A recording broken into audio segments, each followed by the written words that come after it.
ಈಗ ನೂರಾರು ಕಾರಣ ಅಂತ ಈ ಥರದ ವ್ಯಕ್ತಿಗಳಿಂದ ಏನು ಒಳ್ಳೇದು ಬಯಸ್ಲಿಕ್ಕಾಗತ್ತೆ ರಾಜ್ಯಕ್ಕೆ. ಆಗ ಸಿದ್ದರಾಮಯ್ಯನವರು ಅಷ್ಟೇ KPSC ಒಳಗೆ ಏನು ಮಾಡಿದ್ದಾರೆ, 384 ಗೆಜೆಟೆಡ್ ಪ್ರೊಬೇಷನರಿ ಹುದ್ದೆಗಳಿಗೆ ಪ್ರಾರಂಭ ಆದಿಂದ ಪ್ರಿಲಿಮಿನರಿ ಎಕ್ಸಾಮ್ ತರಾತುರಿಯಲ್ಲಿ ನಡೆಸಿದ್ರು. 200 ಪ್ರಶ್ನೆ ಇದ್ದರು, ಅದ್ರೊಳಗೆ 200 ಕ್ವಶನ್ಸ್, 80 ಪ್ರಶ್ನೆ ರಾಂಗ್ ಇದ್ದು, ಪ್ರಶ್ನೆನೇ ರಾಂಗ್ ಇದ್ದು, ಉತ್ತರ ಹೆಂಗೆ ಕೊಡ್ಬೇಕು? 10 ಗ್ರಾಂ ಖರೀದಿಗೆ 1000 ರೂಪಾಯಿ ವಿನಾಯಿತಿ, ಮತ್ತೆ ವೇಸ್ಟೇಜ್ ಮೇಲೆ 10ರಷ್ಟು ರಿಯಾಯಿತಿ. ಮನು ಜುವೆಲರ್ಸ್, ಕೋಪಿಕರ್ ರಸ್ತೆ, ಹುಬ್ಬಳ್ಳಿ. ಮಕ್ಕಳು, ನಮ್ಮ ವಿದ್ಯಾರ್ಥಿಗಳು ಉತ್ತರ ಹೆಂಗೆ ಕೊಡ್ಬೇಕು? ಇದನ್ನು ಪ್ರಶ್ನೆ ಮಾಡಿದ್ದೆ. ಇದು ಅವರಿಗೆ ನಾವು ಪ್ರಶ್ನೆ ಮಾಡಬಾರ್ದು. ಇದು ಅವ್ರಿಗೆ ಪ್ರಶ್ನೆ ಮಾಡಿದರೆ ಮೆಣಸಿನ್ಕಾಯಿ ಹೊಡೆದಂಗೆ ಹಾಕತ್ತವ್ರು. ಹೀಗಾಗಿ ಏನು ಇಲ್ಲದ ಏಕ್ದಮ್ ಅದ ಏನು ಶುರು ಮಾಡ್ತಾರೆ. ಉತ್ತರ ಕೊಡ್ರಿ ಮುಖ್ಯಮಂತ್ರಿಗಳೇ. ಬಾಬಾ ಸಾಹೇಬ್ ಅಂಬೇಡ್ಕರ್ದು ಯಾಕೆ ಮಾಡಲಿಲ್ಲ? ಇವತ್ತಿಗೂ ಉತ್ತರ ಕೊಟ್ಟಿಲ್ಲ. ನಾನು ಪತ್ರಕ್ಕೆ ಉತ್ತರ ಕೊಟ್ಟಿಲ್ಲ ಅವರು. ಅಂದರೆ ಶುದ್ಧ ಅಯೋಗ್ಯತನದ ಭಂಡತನದ ಪರಮಾವಧಿ. ನಾಚಿಗೆ ಮಾನ ಮರ್ಯಾದೆ ಇಲ್ಲ ಅಂತ ಭಾಷಣ ಮಾಡ್ತಾರಲ್ಲ, ಫಸ್ಟ್ ಬಂಡತನ, ನಾಚಿಗೆ ಮಾನ ಮರ್ಯಾದೆ ಇರಲಾದಂಥವ್ರು ಏನೂ ಮಾಡಿಲ್ಲ 50-60 ವರ್ಷದಾಗ. ಒಂದು ಹನಿ ನೀರು ಕೊಡೋದಿಲ್ಲ ಅಂತ ಹೇಳಿದವ್ರು ಯಾರು? ಮಹದಾಯಿ ಒಳಗೆ ಸೋನಿಯಾ ಗಾಂಧಿ ಅವರಲ್ಲ.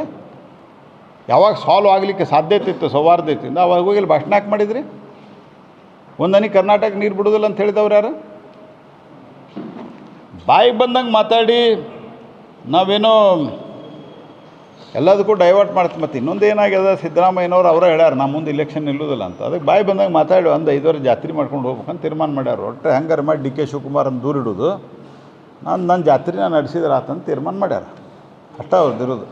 ನೋಡ್ರಿ, ನಾವು ಅವ್ರಿಗೆ ಆಲ್ರೆಡಿ ಸಲಹೆಯನ್ನು ಅವ್ರಿಗೆ ಕೊಟ್ಟಿದ್ದೇವೆ. ನಾನು ಹೇಳಿದ್ದೇನೆ, ಇದನ್ನು ನೀವು ಕ್ವಶನ್ ಮಾಡಿರಿ ಹೈಕೋರ್ಟ್ನಲ್ಲಿ ಅನ್ನೋದನ್ನು ನಾವು ಹೇಳಿದ್ದೇವೆ.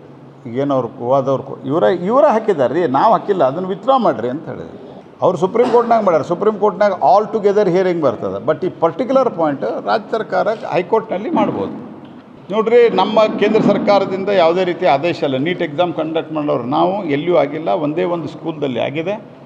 ಎಲ್ಲ ಕಡೆಯೂ ಸಹಿತ ಆ್ಯಸ್ ಯೂಶ್ವಲ್ ನಾವು ನೀಟ್ ಎಕ್ಸಾಮ್ ನಡೆಸಿದ್ರು ಸಹಿತ ಅದರದ್ದು ನಡೆಸೋ ಜವಾಬ್ದಾರಿ ರಾಜ್ಯ ಸರ್ಕಾರದ ಏಜೆನ್ಸಿಗಳ ಮೇಲೆ ಇರುತ್ತೆ. ಯಾರು ಮಾಡಿದ್ದಾರೆ ಅವ್ರ ಮೇಲೆ ಕಟ್ಟುನಿಟ್ಟಿನ ಕ್ರಮ ತೆಗೆದುಕೊಳ್ಬೇಕು. ಅವ್ರು FIR ಮಾಡಿದ್ದಾರೆ ಅಂತ ನನಗೆ ಮಾಹಿತಿ ಬಂದಿತ್ತು. ರೈಲ್ವೆ ಎಕ್ಸಾಮ್ದೊಳಗೆ ನೋಡ್ರಿ, that was wrongly interpreted. It was wrongly interpreted. ನನ್ನ ಕಡೆ ಎಕ್ಸಾಮಿನೇಷನ್ ಪ್ರಾಧಿಕಾರದ ಏನು ಸರ್ಕ್ಯುಲರ್ ಇತ್ತು, ಆ ಸರ್ಕ್ಯುಲರ್ದಲ್ಲಿ ಇದೆ ಧಾರ್ಮಿಕ ಚಿಹ್ನೆಗಳು ಅಂತಿದೆ. ಯಾವನೋ ವಿಚಾರ ಮಾಡಿದವ ಇದ್ರೊಳಗೆ ಜನಿವಾರ ಅಥವಾ ಹಿಂದಿ ಒಳಗೆ ಜನಿವು ಅಂತ ಹೇಳ್ತಾರೆ, ಕೆಲವರು ಯಜ್ಞೋಪವೀತ ಅಂತ ಹೇಳ್ತಾರೆ. ಅದರಲ್ಲಿ ನಾನು ಅದು ಹೇಳಿದ್ದೆ, ಅವತ್ತು ನಿಮ್ಮ ಮುಂದೂ ಹೇಳಿದ್ದು ನಾನು. ಇದು ಬರೇ ಒಂದೇ ಜಾತಿಯವರು ಹಾಕೋದು, ಎಲ್ಲ ಕ್ಷತ್ರಿಯರು,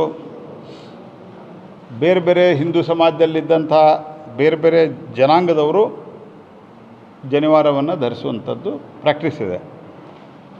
ಅದರಲ್ಲಿ ಮೆಟಲ್ದು ಇದ್ದರೆ ವಿಶೇಷ ಚೆಕ್ ಮಾಡಬೇಕು. ಯಾಕಂದರೆ ಇವತ್ತು ಅದರಲ್ಲಿ ಡಿವೈಸ್ ಇಟ್ಕೊಂಡು ಬರುವಂಥ ಸಾಧ್ಯತೆ ಇರ್ತದೆ.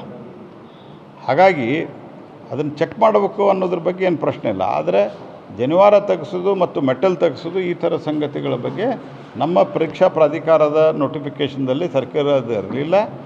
ರೈಲ್ವೆ ಎಕ್ಸಾಮ್ ಕಂಡಕ್ಟ್ ಮಾಡೋರು ರೈಲ್ವೆ ಬೋರ್ಡ್ನವರು ಅದರಲ್ಲಿ ಸ್ವಲ್ಪ ಇಂಟರ್ಪ್ರಿಟೇಷನ್ದಲ್ಲಿ ತಪ್ಪು ಮಾಡಿದರು. ನಾನು ಅವತ್ತೇ ಅಶ್ವಿನಿ ವೈಷ್ಣವ್ ಅವರಿಗೆ ಮಾತನಾಡಿ ಅದನ್ನು ಕರೆಕ್ಟಿವ್ ಮೆಜರ್ಸ್ ತೊಗೊಂಡು ಅದಕ್ಕೆ ಕ್ಲಾರಿಫಿಕೇಷನನ್ನು ಕೊಡಿಸಿದ್ದೆ.